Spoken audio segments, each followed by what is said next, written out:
Good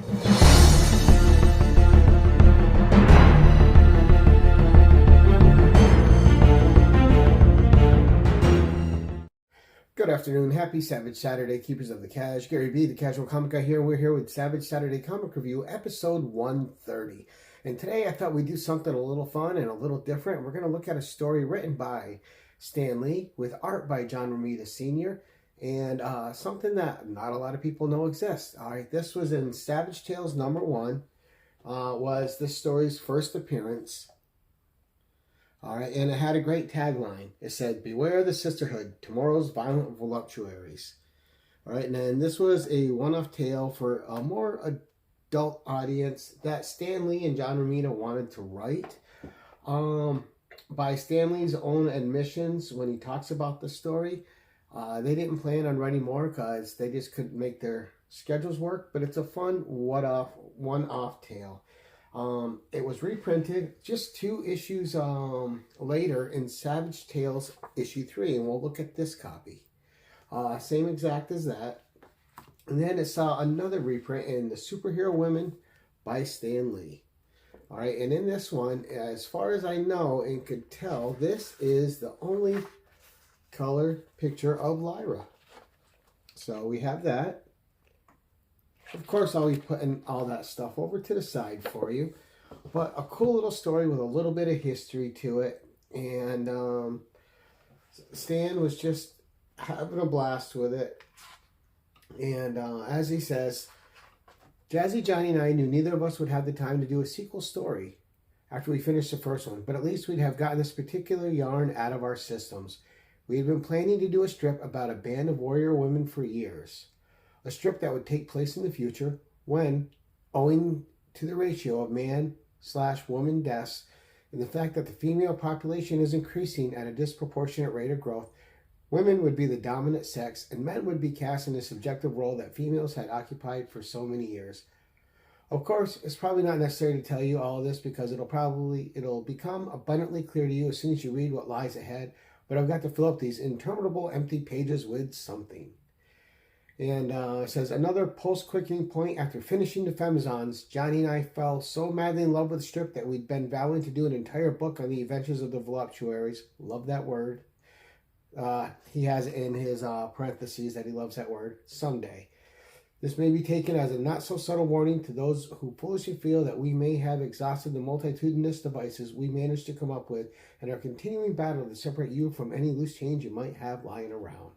So just a little fun excerpt from Stan and a tale that these two wanted to tell. It might seem a little dated. It's a fun story. It's one I've read many, many times. It's one of my favorites from John Romita and Stan.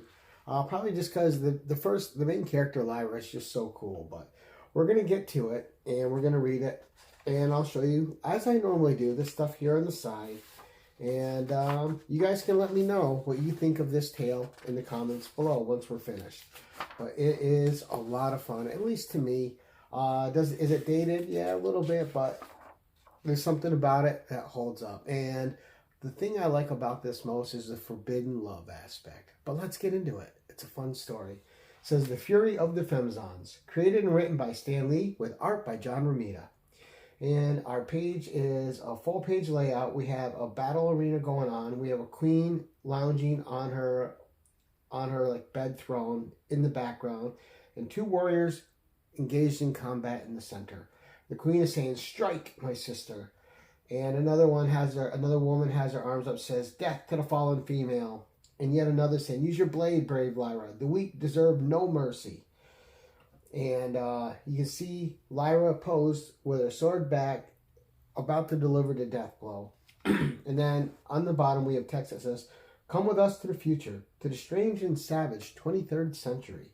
Marvel at a world ruled by women, by the vicious voluptuaries we call the Femizons." And there is our opening page. Like, what an opening shot, right? Right into the action, right into the battle.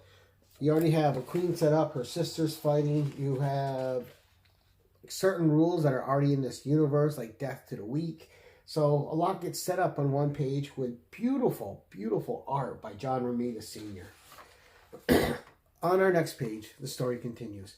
"I strike for my queen, my sister, Queen Vega, and in the name of the new USA. And with so doing, Lyra puts her sword through the other woman lying on the ground, and she is now dead. And the Queen Vega says, Princess Lyra has earned her prize. Let the slave now step forth.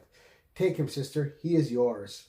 And there's a slim blonde-haired dude that's to the side that now apparently belongs to Lyra. And another woman is speaking up, and she looks a little bit like Moondragon. But it says, your sister seems less than elated, my queen. Perhaps she is not pleased by your generous offering. To which the queen replies, silence, Sarani. Sorry. My sister can speak for herself. And Lyra says, Sarani is jealous because I am the princess. I need say no more, Vega. And she continues on the next panel saying, I have been ever loyal to the United Sisterhood Alliance and to its creed, sexuality, solidarity, superiority. And we go on to our next page. And Sarani is still speaking to the queen. She says, I warn you, my queen, though you both were birthed by the same sperm vial, the Princess Lyra bears watching. And Lyra says, follow me, slave, and await my pleasure. And the guy is following her out. And the queen says to Sarani, Sarani, you exaggerate the danger. Am I not queen? What is this queen to fear? And Sarani says, amongst the sisterhood, there is growing unrest. You cannot be too cautious. And we go back to the quarters of Lyra, where her new one slave starts talking to her. And he says, you prepare for your bath, mistress. Do you wish a soothing massage? Or shall I anoint you with fragrant balm? And to which she replies, be silent, slave. Lyra bathes alone. Tidy my chamber until I return. And as she's in her private quarters, she says, why? Why am I different from the others? And she's thinking this to herself. Why am I plagued by doubt and gnawing discontent? I am sister to the queen, my blade, the most feared throughout the alliance. Even the influential Sarani is envious of me, and yet something is lacking in my life. All our lives, something which the slave, he's gone. And a beautiful 2-page spread here. We'll let you guys feast your eyes on the beautiful art by John Romita. And of course, I've been putting them up over here. And as we turn the page, our story continues as she's looking for her slave. She goes, my secret room, the door is ajar. If he darted in there, show yourself, slave. Your mistress commands, she says as she bursts through the door of the secret room. Stand forth and face the wrath of the Princess Lyra. And then she is grabbed from behind by this guy. He's like, wrath? What can you know of wrath? Not another sound, or you'll learn how deadly true wrath can be. And she's like, and as she's hung by him, she's scratching at his arms, which are around her neck. She's saying, you are mad. Do you know the torture you will suffer? He goes, not I. The Princess Lyra will protect me, for I have found your secret. She goes, what do you mean? And he releases her, and he's got this, looks like a crown in his hand. He goes, I am no ordinary slave. I wanted to be your prize, for my people know of these brain tapes you've been hiding, these forbidden tapes which reveal to the wearer the entire history of the human race. Even you would be slain if Vega knew you possessed them. She goes, no, you mustn't. And he says, it is too late to stop me now. And we'll show you. We'll show you that quick before we get to the other page. So really cool. Some fun stuff going on. As we get to the next page, though, the story continues, and you're seeing little circles of history throughout the Earth's history being played out. And he says, knowledge of the past must not be denied us. I see it now, at last I know. And she says, it's the world as it was when it was ruled by men, a world of war, poverty, hatred, violence, and senseless, deadly pollution. She goes, but we've changed all that. It will never happen again. And she's pointing to the screen and at him, to the little pop-ups. She says, the world is ours now. We have the power. We shall keep the peace. Even the wild beastmen will soon be destroyed. And then it cuts to another part of the history with the men as beasts. Basically kind of reverted back to a caveman type look. And she says, day by day, hour by hour, we find their lairs. We track them down. And to this, the guy says, you'll never destroy them all. And she replies, we must and we will. They're the last vestige of man's mindless brutality. Only they dare attack us. But their numbers are waning. Their time is running out.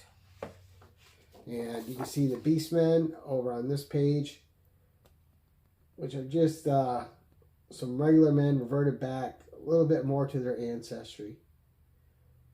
And as we turn the page, she continues talking with him. She goes, and now, slave, the tape. I must have it back. He's like, no, you've only told part of the story. You didn't say what made them that way. It was at the end of the last century when women first took over. The sisterhood made certain that men would never rule again.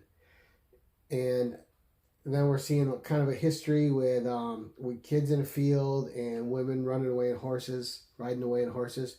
And you see his head floating in the panel. He says, and so 90% of all male children were abandoned in the wilderness. And there they were left to perish. I know this is true. I have seen the tapes. But the sisterhood erred. Not all the males died. Those that remained grew strong and savage and more merciless, more brutal than man had ever been before. But my tribe is different. We are sworn to restore the balance. You too are a rebel. You have dared to keep the forbidden tapes. You must help us. You will help us. Everything depends upon destroying the temple of genetics where the high priestesses guard the precious sperm supply. And she's like, no, it isn't possible. You are mad. Mad.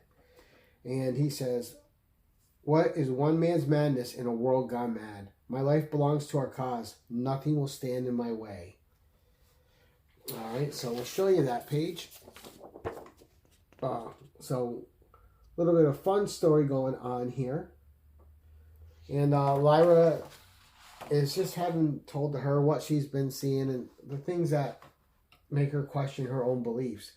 And she says, I had heard that men such as you still live. Men with fire in their veins, courage in their hearts, but I never dreamed that I would find one. You asked me to betray all that I was, all that I am, and my heart answers yes. Then in the days that follow, to those who watch, we must be princess and slave, Lyra's telling him as they ride away on horseback. She goes, but when we are safe from prying eyes, we can be lady and lover, as it was in the forbidden days of old. And as he's massaging her, he says, as it shall be again, my fair one, I swear. And then we got some descriptive text saying, and so, for the first time, the warrior woman becomes a woman fulfilled. Put down the tray, approach me. But ever suspicious, ever distrustful, broods the crafty Sarani. Because even though that they're acting like mistress and slave, Sarani is still keeping a close eye on them. It says, finally, the fateful day arrives, the day that a slave takes his warrior princess to meet his rebel band. And she says, you have never told me your name, my love. And he says, I am called Mogan of the Hills. And he says, these are my fellow freedom fighters, he says, opening the door. Never before has female entered these hidden portals. Do not fear, comrades. Lyra shall aid us. And he's talking to the hooded figures inside. And she's like, there's tension in the air. I feel a sense of grim foreboding. If these are your fellows, why do they greet you with silence? And again, right here. Just a great tale. A lot of fun. Dated, yes. Great still. And then our next page says, we need to be silent no longer, Sarani says, as she pulls back her hood and her and the rest of the warrior women jump up. Death to the traitors. And Mogan says, Lyra, run, it's a trap. And to this, Lyra replies, the Princess Lyra does not flee, not from Sarani's security police. And the security police are saying, run her through by command of Sarani. And he's fighting with her, Mogan. He says, they thought they'd only have you to battle. They'd never seen a fighting man before. And you see Lyra's sword high up in the air. She's cutting women down. She says, with every stroke, I sever my past. With every thrust, I strike for freedom. And we go back to Mogan saying, I don't know how they found us, but even if we should fall, there are others hidden in the hills. They will take our place. And she responds, we shall not fall. We shall not fail. My sword bites deepest in the realm.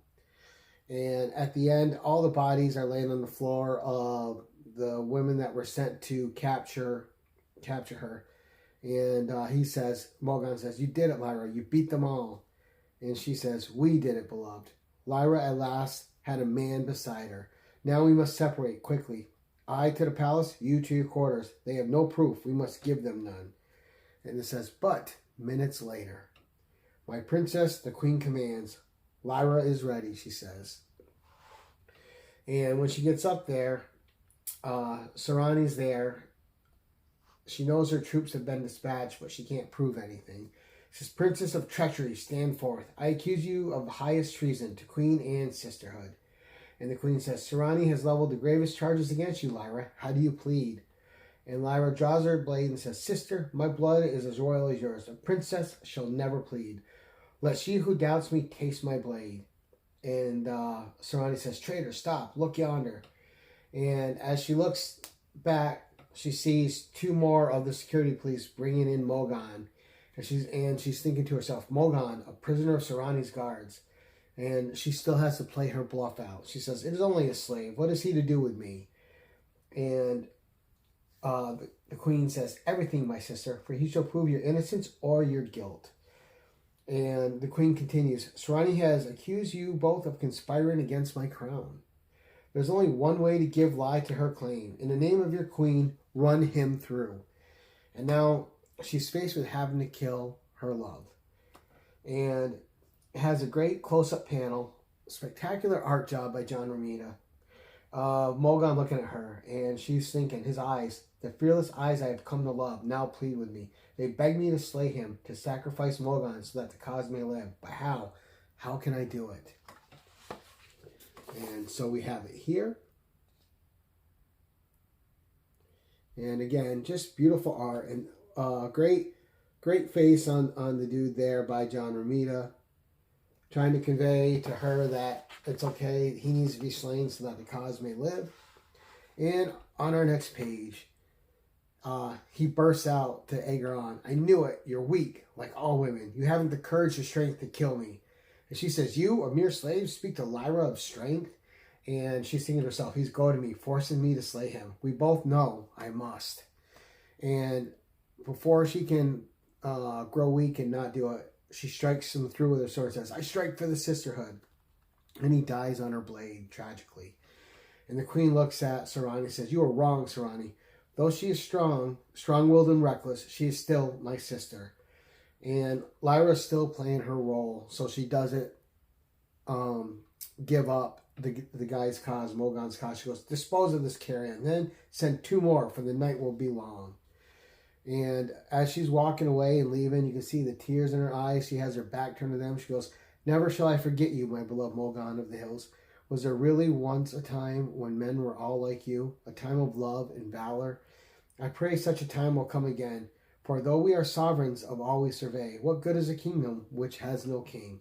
Somewhere out there are the others, males like the men of old. I shall seek them, I shall find them. For at last I know, when a man is but a slave, it is a woman who lives in bondage." And thus ends our tale. All right, so there we are with the final page. So a fun little tale. Certainly a product of its time. No less enjoyable for it. It's one I visit quite often and reread. I love Stan's writing in it. I love John Romita's art. It's beautifully told, beautifully executed in art. So I'm going to give that story, even though it's got some campiness to it. And I'm still going to give it an A, just because I find it so, like your favorite cheese. You just love it. Your favorite cheesy film or whatever. I love it. It's a lot of fun. A+ for the story. A+ for the art. John Romita killed it. Everyone looks incredible in it. The expressions on the face convey the emotion that they should.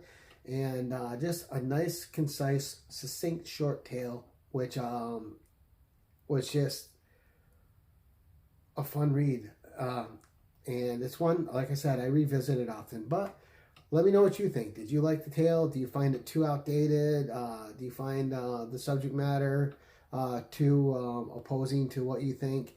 As for me, I really enjoy it. It's a fun tale for me. I've read it now 3 times today with this reading again. one I've read multiple times in all its formats, and I also have it reprinted again in omnibus form. So I actually have it 4 times, and it's just a fun tale. But that's it for today, guys. Let me know what you think in the comments below. Thank you so much for watching, and until next time, keep it casual.